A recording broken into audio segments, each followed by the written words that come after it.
Seorang yang punya kekuasaan, kalau tidak dicintai Allah, maka kekuasaan tadi justru bisa jadi sumber fitnah baginya. Hadirin sekalian, seorang yang tidak punya apa-apa tetapi kemudian dicintai Allah, maka dia pasti bahagia. Contoh Sayyidina Bilal radhiyallahu anhu, seorang budak tidak punya apa-apa tetapi Allah cinta kepadanya. Maka Sayyidina Bilal radhiyallahu anhu adalah orang yang mulia, orang yang berjaya.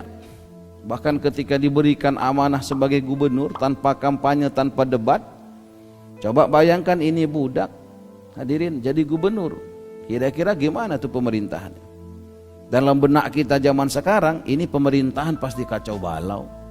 Budak jadi gubernur, nggak Lemhanas, nggak S1, nggak S2. Tetapi karena Allah, hadirin, yang menjadikannya, maka Allah yang menolongnya.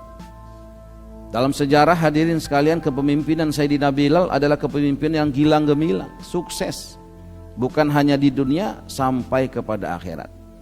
Orangnya masih berjalan di muka bumi, tetapi terompahnya telah Rasul dengar di dalam surga.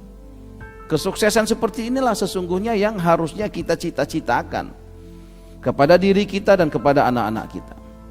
Hadirin, ketika di zaman Rasulullah ada seorang preman besar yang ingin membunuh Nabi, tapi Nabi sendiri katakan kalau ada Rasul setelah Rasulullah maka Umar nabinya. Di manakah ini dilatih? Di manakah ini dikader? Ternyata di masjid, hadirin sekalian. Hadirin sekalian, zaman terbaik itu adalah zamannya Rasul, zamannya sahabat. Di mana mereka dilatih? Di masjid. Masjidnya Rasulullah, hadirin sekalian, fisiknya sederhana. Ini alhamdulillah masjid kita di zaman sekarang ini fisiknya sudah luar biasa. Fisiknya masjid Rasulullah sederhana, tiangnya hanyalah batang korma, atapnya hanyalah pelepah korma, lantainya hanyalah pasir. Tetapi apa yang membuat kemudian masjid ini telah melahirkan generasi terbaik? Hadirin, ternyata amalan-amalannya. Dan nilai satu masjid itu dilihat dari amalannya. Ketika masjid kita sama amalannya dengan masjidnya Rasulullah, maka hadirin sekalian, bersiap-siap saja nanti generasi-generasi masjid itu akan menjadi generasi terbaik. Kita bisa ingat zaman dahulu kala, listrik belum masuk kampung, internet belum kita kenal. Di zaman itu, zaman nenek kita, datuk kita, di kampung-kampung itu biasa kita tinggal di masjid. Biasa kalau ada emak kita mukul anak, kalau enggak sholat ke masjid itu biasa. Enggak ada seorang anak benci sama emak sama ayahnya, enggak ada benci. Dipukul pakai rotan, pergi ke masjid, hadirin.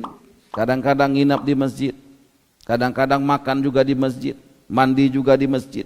Zaman dulu, padahal masjid tidak sebagus zaman sekarang. Hadirin sekalian, coba kita lihat hasil orang-orang zaman dahulu. Sama orang tuanya tidak berani, segan, hormatnya minta ampun. Memandang wajah orang tua saja kita segannya minta ampun.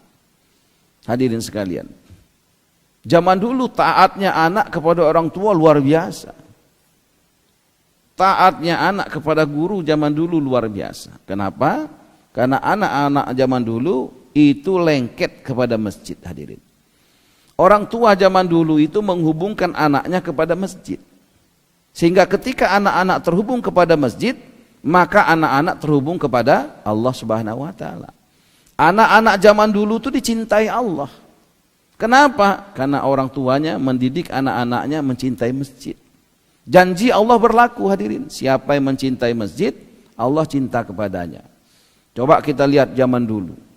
Emak kita nggak ada pembantunya, kerja sendirian, buat baju, masak makanan. Anak sampai 12. Itu jarang sekali orang tua dulu anaknya satu tuh, rasanya nggak ada. Anak tuh paling kecil 7, 5. Yang masak emak kita. Bahkan baju zaman dulu kita beli itu di toko setahun sekali, itu udah hebat betul. Bahkan tidak sedikit emak zaman dulu menjahit, membuatkan pakaian anak-anaknya, hadirin. Begitu.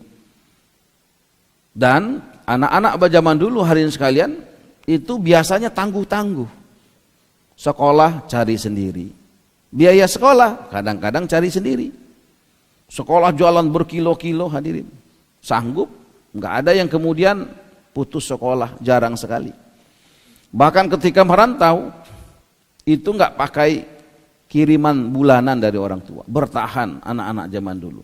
Kenapa? Karena mereka sudah dibiasakan berhubungan dengan masjid oleh orang tuanya. Hadirin sekalian, hari ini coba kita lihat bagaimana kondisi anak-anak zaman sekarang. Masya Allah.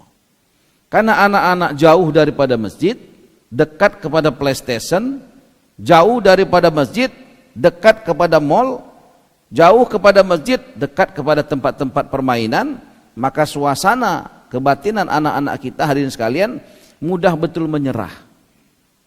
Kalau disuruh sekolah, kalau nggak dianterin nggak mau sekolah.